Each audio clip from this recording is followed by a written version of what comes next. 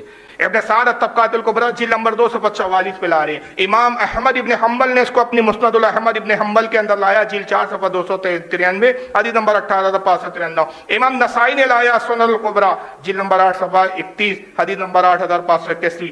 امام طبری نے لکھا ہے اس کو تاریخ الطبری جلد 2 صفحہ 526۔ امام ابن حبان نے اپنی صحیح ابن حبان میں جلد 11 صفحہ 41، حدیث نمبر 4738۔ امام ابو نعیم نے لکھا ہلیۃ الاولیاء جلد نمبر 1 صفحہ 38، حدیث نمبر 89۔ امام بہقی نے دلائل النبوہ جلد 3 صفحہ 268۔ حضرت امام بغاوی نے تفسیر معلم التنزیل جلد 2 صفحہ 111۔ حافظ ابن کثیر نے البدایہ والنہایہ جلد 4 صفحہ 194۔ تو بہرحال یہ معاملہ کچھ اور تھا، لیکن آئیے مولا علی کی اب شہادت سنیے عمر کے بارے میں، کہ یہ بھگوڑے نہیں تھے، یہ چاہ ہوتے تو دوسرے بھاگ جایا کرتے تھے۔ کون بھاگتے تھے؟ آئیے مولا سنیے۔ ان عمرو بن میمون، عمرو بن میمون روایت کرتے ان علی رضی اللہ تعالیٰ عنہ، کہتے ہیں کہ میں نے حضرت مولا علی سے روایت نقل کی، قال حضرت مولا علی کہتے واللہ کنا اصحاب محمد صلی اللہ علیہ وسلم ونحن متوفرون، حضرت علی فرماتے ہیں کہ ہم صحابہ کثیر تعداد میں تھے، صحابہ کی بڑی کثیر تعداد تھی، چھوٹی موٹی تعداد نہیں تھی، اور ہم صحابہ یہ کہا کرتے تھے آپس میں، صحابہ ایک دوسرے سے ہم آپس میں گفتگو کرتے تھے، کہتے تھے لا نرى ان سکینتا تنطق علی لسان عمر، عمر وہ ہے جس کی زبان پر سکینہ بولتا ہے، یعنی ان کا کلام اللہ کی طرف سے ہوتا ہے، الہام ہوتا ہے ان کے کلام میں، سکینہ بولتا ہے۔ وَإِن كُنَّا لَنَرَى الشَّيْطَانَ عُمَرَ يَحَابُهُ أَنْ يَأْمُرُ بِالْخَطِيئَاتِ يَعْمَلُهَا، اور کہ ہم آپس میں یہ صحابہ کہا کرتے تھے کہ عمر وہ ہے کہ جس سے شیطان بھی ہیبت کھاتا ہے، اور شیطان کی مجال نہیں کہ کچھ ایسا کرے کہ عمر سے کوئی غلطی کروا دے، تو جس سے شیطان ڈرتا ہو تو وہ کیا ابو سفیان سے ڈرتا ہوگا؟ وہ ابو جہل سے ڈرے گا؟ وہ بھاگیں گا؟ وہ بھاگنے والوں میں سے نہیں تھا، میں آگے بتاؤں گا اور آگے۔ آئیے اس حدیث کو امام احمد ابن حنبل نے لکھا، فضائل الصحابہ ان کی کتاب ہے، صفحہ نمبر 495، حدیث نمبر 627۔ امام دارقطنی نے لایا علیل جلد نمبر 4 صفحہ 139، حدیث نمبر 471۔ امام محب الدین طبری نے لکھا ہے اس کو ریاض النظرات جلد نمبر 2 صفحہ 301۔ ابن عساکر نے تاریخ دمشق جلد 44 صفحہ 110۔ امام سیوطی نے الخصائص الکبریٰ جلد 2 صفحہ 219، اور امام متقی نے کنز العمال جلد 13 صفحہ 24، حدیث نمبر 36146۔ اور اس حدیث کی شواہد یہ ہے کہ امام بخاری نے بھی اس کو لایا ہے صحیح بخاری کے اندر، کتاب فضائل اصحاب النبی صلی اللہ علیہ وسلم، حدیث نمبر 3683 پر۔ حدیث یہ ہے کہ سعد بن ابی وقاص کہتے ہیں کہ میں رسول اللہ صلی اللہ علیہ وسلم کے ساتھ بیٹھا ہوا تھا، وہ گفتگو کر رہا تھا کہ تبھی حضرت عمر کو آتا ہوا دیکھا، حضور نے بھی عمر کو دیکھا تو عمر کو دیکھ کے رسول اللہ مسکرانے لگے۔ جب عمر قریب آئے حضرت سعد عرض کرتے یا رسول اللہ، آپ عمر کو دیکھ کے مسکرا رہے تھے، اور یہ مسکراہٹ کچھ الگ ہی چیز کا پتہ دے رہی ہے، یعنی ایک ہوتا ہے کہ بھئی آئے خوشی میں مسکرانا، ایک اور ہوتا ہے، اور ایک کوئی عجیب و غریب واقعہ دکھ جائے اس پر مسکرانا، وہ انداز الگ تھا رسول کا۔ یا رسول اللہ آپ کیوں مسکرائے؟ سرکار نے کہا فقال رسول اللہ صلی اللہ علیہ وسلم، آقا نے فرمایا یا عمر، ہو حضرت عمر کو مخاطب کیا، کہا ہے عمر سنو، والذی نفسی بیدہ، اس ذات کی قسم جس کے قبضے قدرت میں میری جان ہے، ما لقیک الشیطان سالکا فجا قط الا سلک فجا غیر فجک، فرمایا کہ عمر سنو، جب تم آ رہے تھے تو یہاں شیطان تھا، تمہیں دیکھ کر بھاگ گیا، جس راستے پہ تم ہوتے ہو، جس راستے سے تم چلتے ہو، شیطان اس راستے پہ ہو تو شیطان اپنا راستہ بدل دیتا ہے۔ تم اگر جس راستے سے چل رہے ہو تو اس راستے پہ شیطان ہو تو شیطان کیا کرتا ہے؟ اپنا راستہ بدل دیتا ہے۔ مسکراہٹ لیتے کہ وہاں شیطان کھڑا ہوا تھا دور پر، حضرت عمر کو آتے ہوئے دیکھا تو پڑا، تو جس سے بہرحال شیطان ڈرتا ہو، شیطان بھاگتا ہو۔ اب سوال یہ پیدا ہوتا ہے کہ چلو ابو بکر صدیق نہیں بھاگے، ٹھیک ہے بھائی، چلو مان لیا ہم نے، تم نے کتابیں دکھا دی، اور بھی بہت روایتیں، چونکہ موضوع اب بہت لمبا ہو جائے گا، اس پہ بہت دلیلیں دی جا سکتی ہیں، اور کتابیں اور حوالے بہت کچھ ہے، لیکن پھر ایک سوال پیدا ہوگا کہ ٹھیک ہے بھائی، چلو حضرت عمر نہیں بھاگے، عمر نہیں بھاگے، اب ابو بکر نہیں بھاگے، دوسرے صحابہ تو بھاگے، تو صحابہ بھگوڑے تو تھے، تو بھگوڑوں کی عزت کرتے ہو تم، بھگوڑوں کی تعظیم کرتے ہو، اس لیے ہم صحابہ کو نہیں مانتے۔ تو آئیے اب اس کا جواب سن لیجئے۔ یہ وہی تو صحابہ تھے نا بھائی جو بدر پہلے ہوئی، احد بعد میں ہوئی، فرار احد میں ہوئے. تو یہ وہی صحابہ تھے نا جو بدر میں بغیر اسباب کے، بغیر اسلحہ کے رسول اللہ پر اپنی جان قربان دینے کے لیے پیش تھے. تو یہ اتنے مضبوط صحابہ جو اپنی جان کے قربانی کے نذرانے دینے کے لیے بدر میں بغیر سر و سامان کے موجود تھے، تو احد میں کیوں بھاگے؟ تو جناب یہ ایک منظر دیکھنا پڑے گا، آپ کو سوچنا پڑے گا کہ ان کی ساری طاقت و ہمت رسول اللہ سے وابستہ تھی. وہ اپنی فتح کی علامت رسول کے وجود کو سمجھتے تھے. جب انہوں نے یہ دیکھا کہ بھئی رسول ہی نہیں ہے تب کیا کریں گے ہم جنگ لڑ کے، جب سرکار ہی موجود نہیں ہے، رسول اللہ ہی شہید ہو گئے، حالات کو دیکھنا پڑے گا. اب یہ تم دیکھو نہ دیکھو، تم سمجھو یا نہ سمجھو، اللہ اپنے نبی کے صحابہ کی نیتوں کو خوب سمجھ رہا تھا. تو نتیجہ کیا ہوا؟ آئیے قرآن عظیم جس کا ذکر حضرت عمر کی حدیث میں آیا نا کہ یہ آیت نازل ہوئی. تو کون سی آیت نازل ہوئی؟ یہ ہے وہ آیت پوری، پارہ نمبر 4 سورہ آل عمران، آیت نمبر 155. ان الذین تولوا منکم یوم التقى الجمعان انما استزلهم الشیطان ببعض ما کسبوا. اللہ فرماتا ہے بے شک وہ تم میں سے جو پھر گئے تھے جب دونوں فوجیں آپس میں ملی، انہیں شیطان نے ہی لرزش دی تھی. شیطان نے دھوکہ دیا تھا کہ جب وہ پھر گئے تھے، یعنی رسول اللہ کو چھوڑ کر فرار ہو گئے تھے. پھر آگے اللہ فرماتا ہے لقد عفا اللہ عنہم، اللہ نے ان سب کو معاف کر دیا. معاف اللہ کر رہا ہے، یہ اب تک سینہ پیٹ رہا ہے. تیرے باپ کی جنت ہے، تو تقسیم کرے گا، تو طے کرے گا. کون معاف کر رہا ہے؟ کیوں معاف کر رہا ہے؟ میں تمہاری نیتوں کو بھی جانتا ہوں، تمہارے حالات کو بھی جانتا ہوں. کچھ بھی ہو تم آخر ہو میرے محبوب صلی اللہ علیہ وسلم کے صحابی. تو اللہ فرماتا ہے لقد عفا اللہ عنہم، اللہ نے تمہیں معاف کر دیا. ان اللہ غفور حلیم، اور بے شک اللہ بہت بخشنے والا، علم والا ہے. اللہ کہہ رہا ہے میں بخشنے والا ہوں، اور یہ راضی کون ہے جو میری بخشش پہ آج تک راضی نہیں ہے؟ اس کی اوقات کیا ہے؟ تو اب میں تاریخ کا ایک تلخ جملہ کہنے جا رہا ہوں، ایک تلخ جملہ کہ تاریخ میں ہمیں 2 بھگوڑے ملتے ہیں. اب ان کے جملے کہہ رہا ہوں، حالانکہ ہم صحابہ کے لیے لفظ استعمال نہیں کرتے. یہ کہتے نا بھگوڑے تھے، بھاگ گئے تھے، بھگوڑے. ہاں بھائی اتنا جوش میں مت آئیے. ہمیں معلوم ہے کہ یہ تاریخ اللہ نے معاف کر دیا. ان کے فرار ہونے کی وجہ کچھ اور تھی. آپ یہ کیوں بول رہے ہو، کیوں غبار اتار رہے ہو، یہ سب کیوں بار بار اس کو ٹھہراتے ہو؟ ہمیں پتا ہے وجہ یہ ہے کہ ہم نے دیکھا ہے کہ تاریخ میں 2 بھگوڑے. ایک بھگوڑے تو وہ تھے تمہارے بقول جو احد میں بھاگے، اور ایک بھگوڑے ہمارے بقول جو کربلا میں حسین کو چھوڑ کر بھاگے. مگر دونوں بھگوڑوں میں بڑا فرق ہے. ایک جو فرار ہوئے انہیں تو اللہ نے معاف کر دیا، معافی کا پروانہ قرآن میں بیان کر دیا. قیامت تک ان کی معافی کا ذکر محراب میں ہوگا. اور معافی نہیں کیا بلکہ اپنی خوشندی کا اظہار یوں کیا رضی اللہ عنہم ورضوا عنہ، ہم ان سے راضی ہو گئے، یہ ہم سے راضی ہو گئے.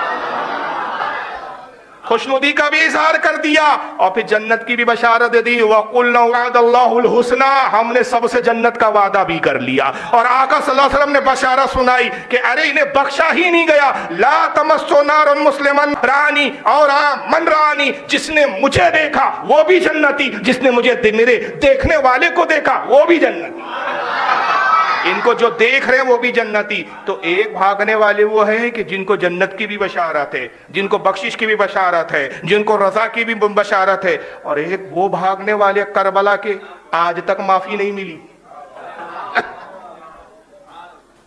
آج تک معافی نہیں ملی. سینے پیٹ پیٹ کے معافیا مانگ رہے ہیں مگر معافی نہیں ملی. امام سجاد اور زینب کی کوفہ کے بازار کی بددعائیں آج تک پیچھا نہیں چھوڑ رہی ہے اور قیامت تک پیچھا نہیں چھوڑنے والی. تو ہم بھی مانتے ہیں کہ فرار تو 2 ہوئے تھے، لیکن ایک فرار ہونے والوں کی شان اور ہے اور ایک فرار ہونے والوں کی ذلت اور ہے. یہ وہی صحابہ ہے جناب جن کو تم گالیاں بکتے ہو، جن کے ایمان کے لیے آ کر رات رات بھر رویا کرتے تھے. اے اللہ عمر کو ایمان دے دے، اے اللہ عمر کو مسلمان بنا دے، عمر کے ذریعے اسلام کو عزت دے دے. اے اللہ سعد ابن وقاص کو ایمان دے دے، اے اللہ عبد الرحمن ابن عوف کو ایمان دے دے. نام لے لے کے ان کے لیے اللہ کی بارگاہ میں دعا کرتے رہے، مولا انہیں ایمان دے دے، انہیں میرا ساتھی بنا دے. کہ وہ لوگ ہیں کہ جن کے لیے اللہ کے رسول نے دعائیں کی، اللہ کیا جہنم اب بھی نہ سرد ہوں گا، رو رو کے مصطفیٰ نے دریا بہا دیے. تو یہ تو وہ ہے جنہیں اللہ کے رسول نے رو رو کے مانگا ہے خدا سے، اور تم کون ہو جنہیں مولا کائنات سیدہ نے جن پر لعنتیں بھیجی ہے؟ تم لعنتی ہو، یہ بشارت شدہ ہے۔ آئیے کہاں لعنت ہے، آئیے حدیث سنی۔ ان فاطمہ رضی اللہ تعالی عنہا، راوی بھی کون ہے؟ سیدہ فاطمہ۔ سیدہ فاطمہ روایت بیان کر رہی ہے۔ اب تو بات ہی ختم ہو گئی، میں اور آپ کیا حیثیت رکھتے ہیں، کوئی محدث اور عالم کیا حیثیت رکھتا ہے؟ ان فاطمہ رضی اللہ تعالی عنہ ان رسول اللہ صلی اللہ علیہ وسلم قال لعلی رضی اللہ عنہ، سیدہ فاطمہ کہتی ہیں کہ اللہ کے رسول صلی اللہ علیہ وسلم نے مولا علی سے فرمایا، حضرت علی سے کہا، یکون قوم من بعدی یدون الرافضہ، آقا نے کہا کہ علی سن، ایک قوم آئیں گی جس کا نام، جس کو رافضی سے پکارا جائے گا، اور رافضی کہہ کر اس کو کہا جائے گا۔ ہمارے بعد، میرے بعد ایک قوم آئیں گی جس کا نام کیا ہوگا؟ رافضی۔ فإنهم مشرکون، ان کے عقیدے مشرکوں کی طرح ہوں گے۔ وعلامۃ ذلک انہم یشتمون ابا بکر وعمر، اور ان کی پہچان اور ان کی علامت یہ ہوگی کہ ابو بکر اور عمر کو گالیاں بکتے ہوں گے۔